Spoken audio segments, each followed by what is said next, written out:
I've begun to really see Dollar General as like a criminal organization. You're stealing from my community. And I think they're very aware of it. It's a classic bait and switch. Somebody at the top is making a lot of money. Go for a drive in any American county, and you'll likely soon pass by the yellow and black lettering of a Dollar General. Drive a little further, and another will appear. Then another, then another. Here's the other Dollar General store. It's 7 miles from the last Dollar General store we were at. With nearly 20,000 Dollar General stores in 48 states, the Tennessee-based discount chain has sunk its teeth into lower-income, rural, and suburban areas everywhere. It's easy to look at the dollar stores and think they are a sign of economic distress or a symptom of economic distress, but what we found is that they're in fact a cause of it. Underneath Dollar General's so-called low everyday prices in convenient locations lies a sinister business model and a massive scandal that hardly anybody knows about.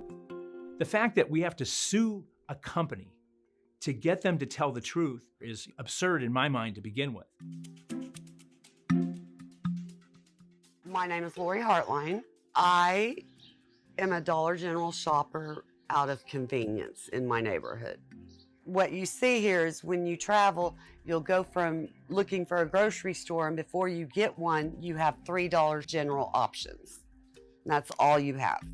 In May of 2022, Lori Hartline started noticing some seemingly harmless discrepancies while shopping at her local Dollar General. When they opened up in, I think it was 2021, their price of my kitty litter was $8.95. Great. I purchased it all the time. I didn't pay attention. I go up there, I check out, I leave. Well, one day, wait a minute, $10? I noticed it. I asked him about it. Oh no, they've raised the price. Well, that doesn't say it on the shelf. Well, they just have to change it. It's in the computer. It's not on the shelf. Next week, go in and buy cat litter. Same thing. That is not what the price says on the shelf. What am I doing wrong here? I was watching the news one morning and heard about Dollar General in the state of Ohio was being sued for deceptive pricing. That is what happens to me. I knew I wasn't crazy. I know it's just not me. After months of repeatedly being overcharged by Dollar General, Lori wrote a letter to the Oklahoma Attorney General. And within 2 days, I got a response that they forwarded the letter. Great. They responded back, Dollar General did, and they apologized and they said, we'll have a gift card for you. I said, okay, well, let me just ask, how much is it for? $10. Tell her to keep it. I don't want it. It was insulting. Lori's story was brought to attorney Mark Dan, where it became the basis for one of 3 class action lawsuits in Oklahoma, New York, and New Jersey. I don't think there's any question that Dollar General is doing this intentionally and systematically.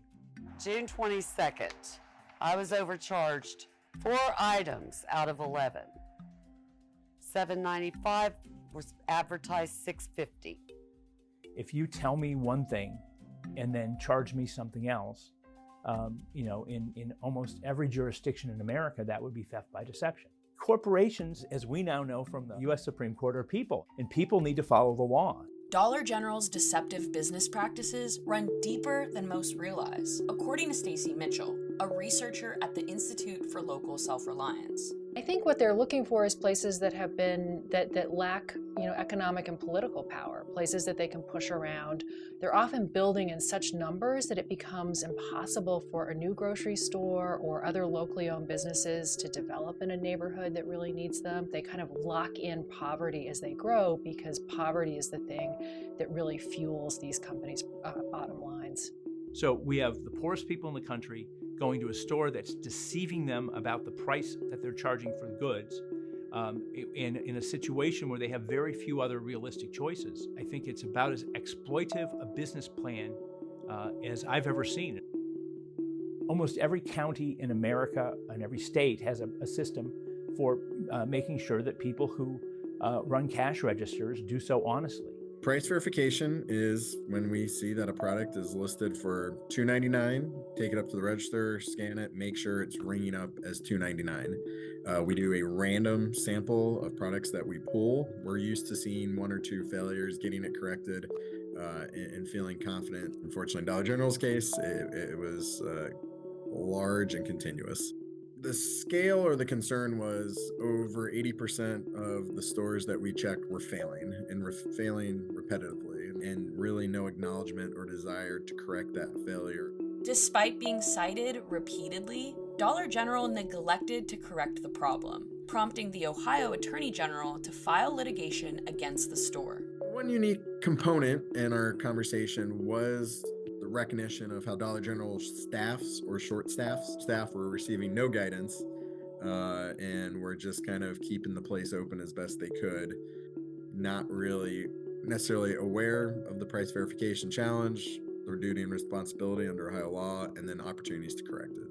If you have designed a business where you are deliberately understaffing your stores, you're deliberately cutting costs, you're going to end up having these kinds of, widespread mistakes in pricing. I mean, that's just the reality of you are not actually providing enough labor to comply with the law and make sure that people are getting charged what the price actually is. They have decided that they can make more profit by violating all of these laws, by understaffing, by cutting corners.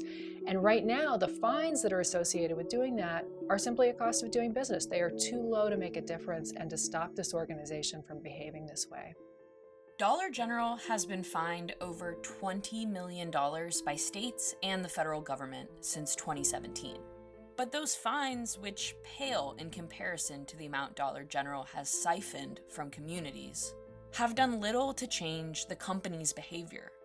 There are 19,000 stores. There are literally millions of transactions a day, millions of items sold a day in Dollar General stores. And even if at 10% of the time they're stealing 10 cents on 10% of the items that are sold, we're talking about hundreds of millions of dollars going into the pockets of Dollar General shareholders and out of the pockets of the poorest people in America. If you're a systematic violator of laws as a company, what's the deeper way that we can go after you? At some point, you've got to be shut down if you can't reform your behavior, because clearly this one-off approach that we're using is not working. And I think that it's time for Dollar General to pay the price civilly, to pay the customers for what they've stolen from them, to change their business practices for how they go forward in the future. And I don't think it's far-fetched at all to think that the corporate executives who hatched this scheme ought to be prosecuted. They can build this little metal building in a week, maybe 2 max, and everybody's getting ripped off every day. It's only a quarter here. It's a dime here. It's 35 cents here. Who has the time to go and write a letter and complain over a quarter? Well, I do.